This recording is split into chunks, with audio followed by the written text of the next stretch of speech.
The frequency of the forgotten, Part I, refined. The airwaves are never truly empty. Between the frantic pulses of music and the drone of late-night talk shows, there is a vibrating void, a space where signals of the living don't reach, and echoes of something else begin to play. Mark was a man of the night. A long-haul courier whose life was measured in white lines and the amber glow of a dashboard. To him, silence was a vacuum that invited sleep or intrusive thoughts. He filled it with podcasts and old tapes, until he found the frequency. It happened on a Tuesday, at 3:14 a.m. The fog in the Blackwood Mountains was thick as wool. Suddenly, his podcast cut out, replaced by a high-pitched whine. Beneath the static, there was a rhythm, not music, but the sound of breathing. Heavy, ragged, and wet. Mark's heart rolled in his chest. He turned the volume up. The static smoothed into a velvet hum, and then came the voice. It sounded like someone standing just behind his shoulder, whispering directly into his ear. "The bridge is broken," the voice said. "Brittle and cold. The silver car. 3:42. The water is so cold, Mark." Mark slammed on the brakes. Smoke filled the air. He sat trembling, breath catching in his throat. It was 3:15 a.m. "Who is this?" he whispered. "How do you know my name?" The radio only offered a mocking hiss. He tried to rationalize it as a prank, but the frequency, 99.9, was a dead zone. There should have been nothing but ghosts. He drove on, checking his mirrors every second. As he approached the Oakhaven Bridge at 3:42 a.m., his headlights caught metal. A silver sedan was smashed against the guardrail, crumpled like tin foil. A wheel was still spinning, tick-tick-tick, matching the rhythm of his own pulse. Inside, a woman was slumped over the wheel. Her eyes were open, staring at nothing. She looked exactly like the voice sounded. As Mark reached for her pulse, the car's radio erupted with that same velvet hum. "You're late, Mark," the radio whispered from the wreckage. "But don't worry. We have all the time in the world for the next one." Mark couldn't tell the police the truth.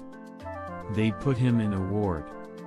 In the days that followed, insomnia took hold. He was drawn back to the coordinates where the signal was strongest.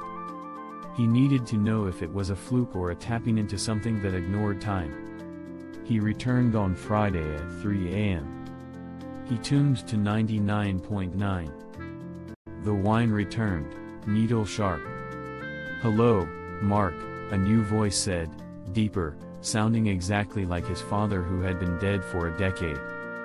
"The truth is heavier than the lies, isn't it? This is the echo. The sound of things that haven't quite happened yet. We are the leftovers of the future, and tonight, the future is hungry." The voice began a grocery list of catastrophes.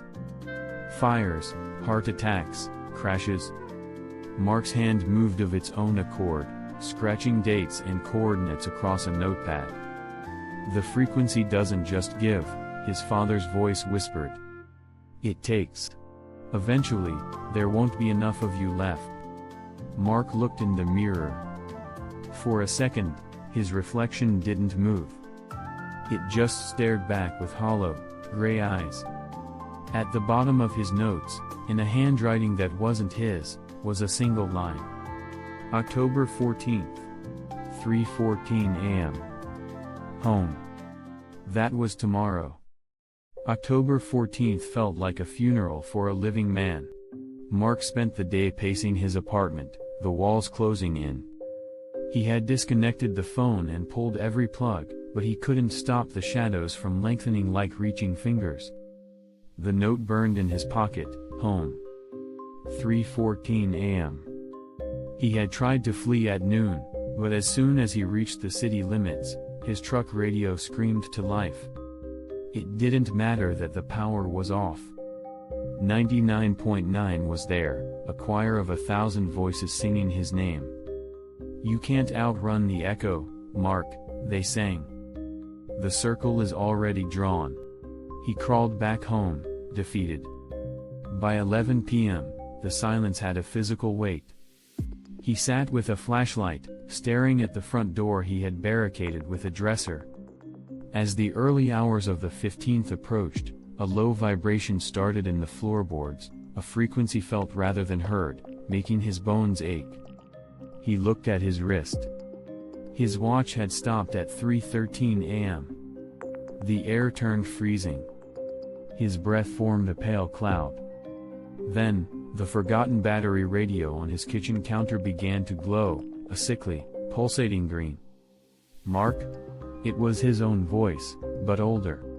Worn down. I tried to tell you, the voice from the radio said. The frequency doesn't just show the future. It creates it. You listening tonight is what makes me exist in the yesterday. We are a loop, Mark. A closed circuit of regret.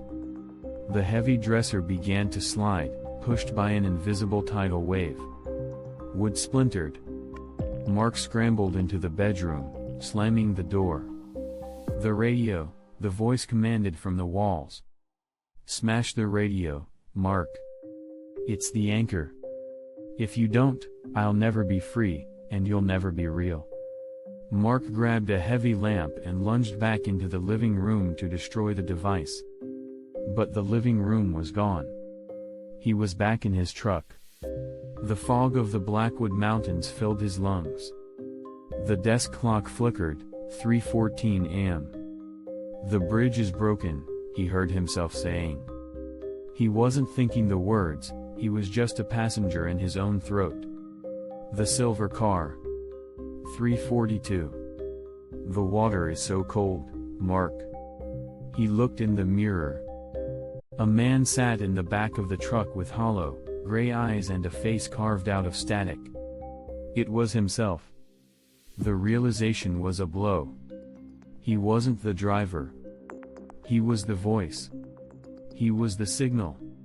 He watched, helpless, as his younger self, the Mark from a week ago, slammed on the brakes. Don't listen. He tried to scream, but only wet, rhythmic breathing came out. The loop tightened. Mark felt his body dissolve into gray dust, his memories becoming strings of coordinates. He saw the silver car again, but this time, he saw the dozens of figures standing in the ravine. They were all holding radios. They were all wearing his face.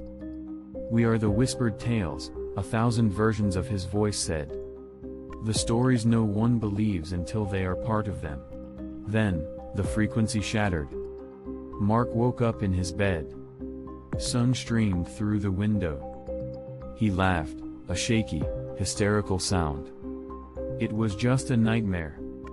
He walked to the kitchen, reaching for the radio to hear the news. His hand stopped. The radio was gone. Burned into the wood were the numbers, 99.9. His phone buzzed.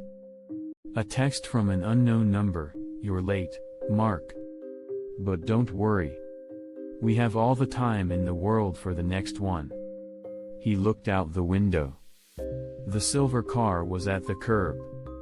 The driver stepped out, a man with hollow, gray eyes. He raised a hand in a slow, mocking wave. Mark didn't run. He walked to the door, unlocked it, and stepped back into the loop. Because the frequency never truly ends. It only waits for someone new to tune in.